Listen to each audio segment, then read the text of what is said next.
قرآن کی آیت پڑھیے نا، اللہ ان اولیاء اللہ لا خوف علیہم ولا، یہ کس کے لیے اللہ نے، عام کے لیے تو نہیں ہے، یہ اللہ نے اپنے خاص بندوں کے لیے فرمایا ہے۔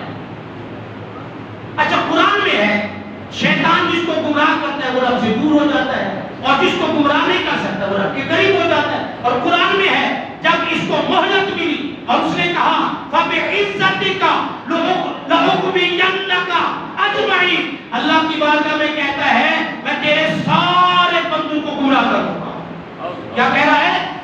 میں تیرے سارے بندوں کو گمراہ کر دوں گا، اِلَّا عِبَادَكَ مِنْهُمُ الْمُخْلَصِينَ، اور کہتا ہے کہ سوائے وہ تیرے بندے جو تیرے مخلص ہیں۔ مولا جو تیرے ساتھ مخلص ہے نا، جو تیرے ساتھ خاص بندے ہیں، مولا فقط ان بندوں کو میں گمراہ نہیں کر سکوں گا، باقی سب کو گمراہ کر۔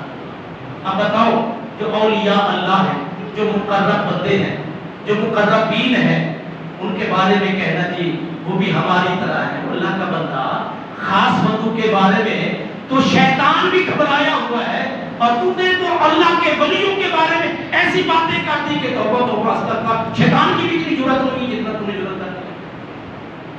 اللہ کے بندے جو خاص ہیں نا ان کا مقام بھی خاص ہے، ان کا مقام بھی خاص ہے، رب کعبہ کی قسم ہے۔ یہ ٹائم ہوتا تو میں بتاتا، میں شارٹ کٹ کہہ رہا ہوں۔ حضرت خواجہ حسن بصری کو آپ جانتے ہیں؟ یہ وہ عظیم انسان ہے جن کی ماں ام المومنین حضرت ام سلمہ کی کنیز تھی، حضرت خواجہ حسن بصری رحمت اللہ تعالی علیہ۔ یہ وہ جوان ہے، ان کا بچپن تھا، چھوٹے بچے تھے، ماں کنیز تھی حضور کے حرم میں، اور آپ کو ام المومنین ام سلمہ گود میں اٹھاتی بھی رہی اور دودھ پلاتی بھی رہی۔ یہ باعلم بھی ہے، بعمل عالم بھی ہے، متقی بھی ہے، پرہیزگار بھی ہے، سنت رسول میں سختی سے عمل کرنے والے ہیں۔ یہ وہ جوان ہے کہ جن کی زندگی حضور کی محبتوں میں گزری ہے، چاہتوں میں گزری ہے، دین کے درد کے ساتھ گزری ہے۔ حضرت خواجہ حسن بصری کے ہمسایہ تھا مجوسی شمعون، اور وہ مرنے کے قریب تھا، 70 سال کی عمر تھی اس بندے کی۔ آپ ان کے پاس پہنچ گئے، دیکھا دھوئیں سے کالا سیاہ ہو چکا تھا، دھوئیں کی جو پوجا کرتا تھا، آگ کی جو پوجا کرتا تھا وہ تو مرتا رہتا تھا۔ آپ نے فرمایا شمعون میرا ہمسایہ ہے، اگر کلمہ پڑھ لے اسلام لے آئے تو تیری بخشش ہو جائے گی، جنت میں چلا جائے۔ اس نے کہا حسن بصری میں نے اسلام 3 وجہ سے نہیں قبول کیا، ایک یہ کہ تم دولت کو برا سمجھتے ہو مگر اس کی جستجو میں لگے رہتے ہو، دوسرا یہ ہے کہ تم خدا کی زیارت کو عظیم بات سمجھتے ہو مگر اس کا سامان نہیں کرتے، مگر اس کا سامان نہیں کرتے، تمہارا آخرت پر یقین ہے مگر ان کی تیاری نہیں کرتے۔ یہ 3 باتیں ہیں جس کی وجہ سے میں مسلمان نہیں ہوں۔ آپ نے فرمایا دیکھ یہ ہے عمل، عمل میں تو کوتاہی ہو سکتی ہے مگر عقیدہ ہے ان کا توحید، ان کا مرنا ہے توحید پر۔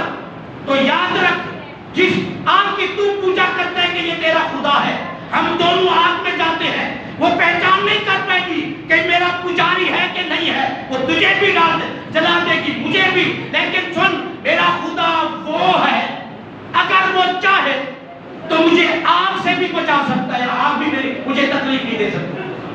آگ ساتھ چل رہی تھی کیونکہ وہ آگ کا پجاری تھا۔ حضرت خواجہ حسن بصری نے انگارہ اٹھایا ہاتھ میں، آپ کا ہاتھ صحیح سالم ہو گیا، مجوسی بڑا متاثر ہوا۔ اس نے کہا حسن بصری اگر میں اسلام لے آؤں تو پھر ضمانت کون دے گا کہ میں جنتی ہوں اور مجھے معاف کر دے گا؟ 70 سال کی تباہی ہے میری۔ تو آپ نے فرمایا میں ضمانت دیتا ہوں اللہ تجھے معاف فرما دے۔ انہوں نے کہا ایسے نہیں، آپ مجھے تحریر لکھ دیں اور علاقے کے چند معذب فلاں فلاں ہیں ان کے بھی وہاں پہ تصدیق ہونی چاہیے۔ آپ نے فرمایا ٹھیک ہے۔ آپ نے اسی مضمون پر ایک عنوان بنایا، آپ نے اپنے سائن فرمائے، دستخط کر دیے، معززین نے علاقے کر دیے، اور اس نے کہا کہ حضور ایک اور بات ہے، میں کلمہ پڑھ لیا، مسلمان ہو گیا، مجھے لگتا ہے میرا وقت قریب ہے، آپ مہربانی فرمائیں گے آپ نے غسل بھی دینا ہے، آپ نے کفن بھی پہنانا ہے، میرا جنازہ بھی خود پڑھنا ہے، اور پھر یہ پرچی میرے ہاتھ میں رکھ رکھنی ہے تاکہ قیامت کے دن میں دکھا تو سکوں کہ میں مسلمان ہوں۔ بڑا عجیب معاملہ ہو گیا، پرچی رکھ دی گئی۔ رات جب وہی پہلی رات آئی، حضرت خواجہ حسن بصری رحمۃ اللہ تعالیٰ علیہ خواب میں دیکھ رہے ہیں اجلا لباس ہے، جنت میں ٹہل رہا ہے۔ بڑا عجیب، فرمایا کہ اللہ نے آپ کے ساتھ کیا معاملہ؟ فرمایا اللہ کی بے پناہ رحمتیں ہیں مجھ پر، اس نے مجھے بخش دیا ہے، ان گنت نعمتوں سے نوازا ہے۔ اور وہ شمعون کہتا ہے کہ اے خواجہ حسن بصری، اب مجھے آپ کی ضمانت کی ضرورت نہیں رہی، مجھے آپ کی ضمانت کی ضرورت نہیں رہی۔ تو وہ پرچی ان کو دے دی۔ آپ فرماتے ہیں جب میری بیداری ہوئی نا، میں کیا دیکھتا ہوں میرے ہاتھ میں وہی پرچی ہے جو اسی رات میں نے اس کو دفن کرتے ہوئے اس کے ہاتھ میں رکھی تھی، وہی میرے سائن کو معززین علاقہ کی پرچی۔ حضرت فرید الدین عطار نے اپنی کتاب تذکرۃ الاولیاء میں یہ واقعہ لکھا۔ آپ نے جب وہ پرچی دیکھی تو اللہ کی بارگاہ میں ہاتھ اٹھائے، عرض کی مولا تیری رحمت کسی سبب کی محتاج نہیں ہے، مولا تیری رحمت کسی سبب کی محتاج نہیں ہے۔ جب 70 سال آپ کی پوجا کرنے والا، تیرے دروازے سے بغاوت کرنے والا فقط لا الہ الا اللہ کہہ دے تو ان کو بخش دیتا ہے۔ ارے جس کی 70 سال تیری بندگی میں زندگی گزری ہوگی، ان پر تیرا کتنا کرم ہوا ہوگا۔ تو دوستو اللہ کی بارگاہ میں آؤ۔ ہاں یہ اللہ والوں کی باتیں جو ہیں، ان کی تحریریں جو ہیں، ان کے قول جو ہیں، ان کے باتیں جو ہیں، ان کی قسمیں جو ہیں، ان کے عہد پیمان جو ہیں وہ پکے مضبوط ہوتے ہیں۔ جب کسی سے وعدہ کر لے رب بھی سچا کر دیتا ہے۔ حدیث کے الفاظ ہیں